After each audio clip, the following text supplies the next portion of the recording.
So I'll just start the introduction about myopia and set off the talks to come about myopia and how we're going to manage and tackle this. And thank you everybody for coming here to discuss and talk about this very important subject. So uh, everything was pretty peaceful on us, and actually in one of the previous a long time ago, of course, symposiums. I was in a cataract refractive surgery where I presented about myopia. Unfortunately, I used to present myopia in front of cataract refractive surgeons who were, to say the least, had financial considerations in the whole process. One gentleman got up and asked me that we understand myopia is increasing, but then what's your problem with that?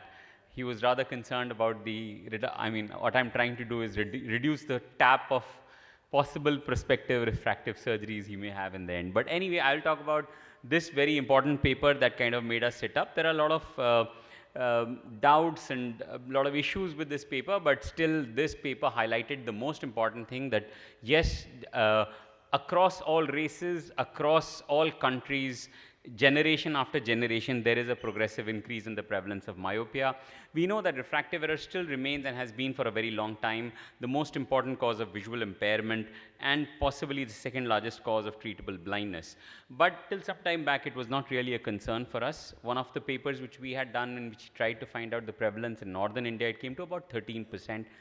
3 to 4% cumulative incidence didn't sound so big. When East Asia you have 50 to 80% prevalence and incidences ranging from 10 to 14%. So it didn't look so bad. But when we compared that data which we found from a very similar study done in the same place a little over a decade ago, we found that the prevalence had actually doubled almost in that area. So that was a cause for concern.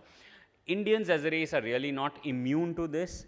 And this was a very interesting study from Singapore, where first generation immigrants had about approximately 12 to 14% prevalence, something that we see in urban Indians, or we saw some time back.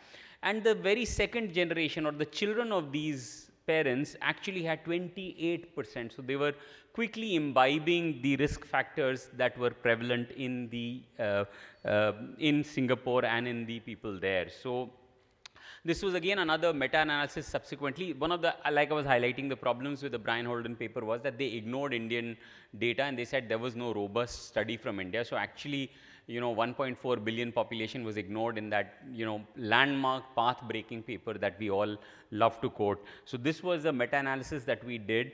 And everything else aside, this was over 4 decades, all published literature, no doubts, there was nothing. It was obvious that myopia prevalence was increasing. But something which I personally was very surprised, because before that I used to think that rural areas are not really concerned, we are not concerned about myopia, but there was a significant increase in the last decade in rural children. And remember, all these stats, all these papers are pre-COVID, and we don't know how things have moved significantly past COVID.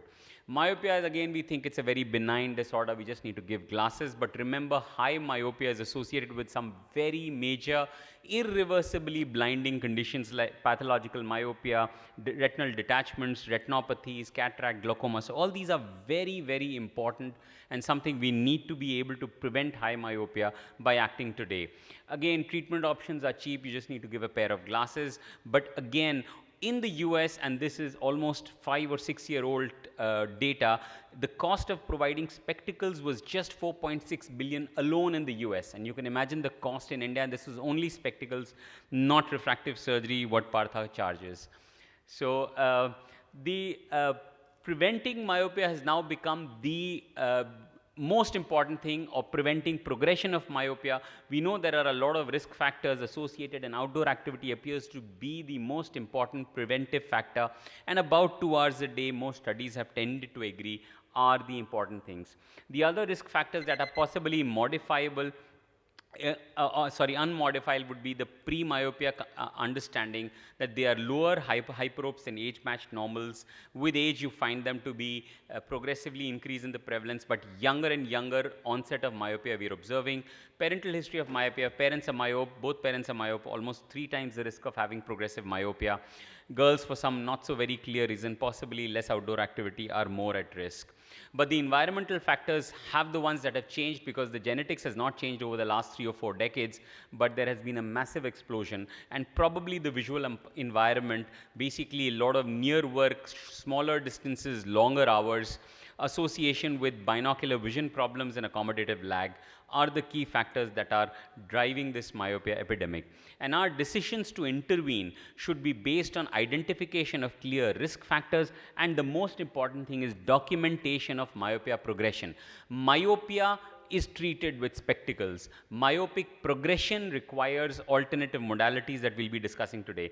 I'll just quickly run through just a couple of more things just to highlight the importance.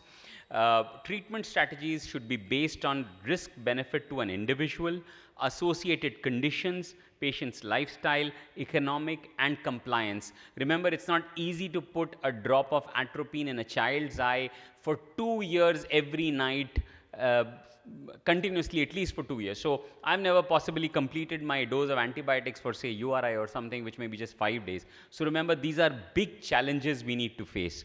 The other alternatives, opticals, will be discussed today, are really path-breaking, which are changing, but again, in controversies, we'll discuss what are the limitations of these. So everything sounds so good, and that it's perfectly made now for preventing myopia progression, but remember, there are a lot of catches to it. There are a lot of new drugs on the block, which are being tested, and let's see how they turn out to be, and how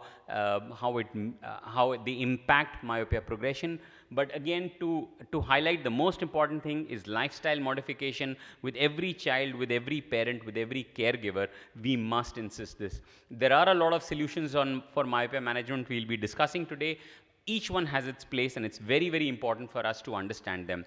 It's a cause for concern, not alarm. We know outdoor activity works. We'll discuss various treatments, but it's important to understand that everything has its place and shortcomings. Everything that we'll discuss today have actually been published recently in an IGO article among the consensus guidelines, and some of it we'll be going through today.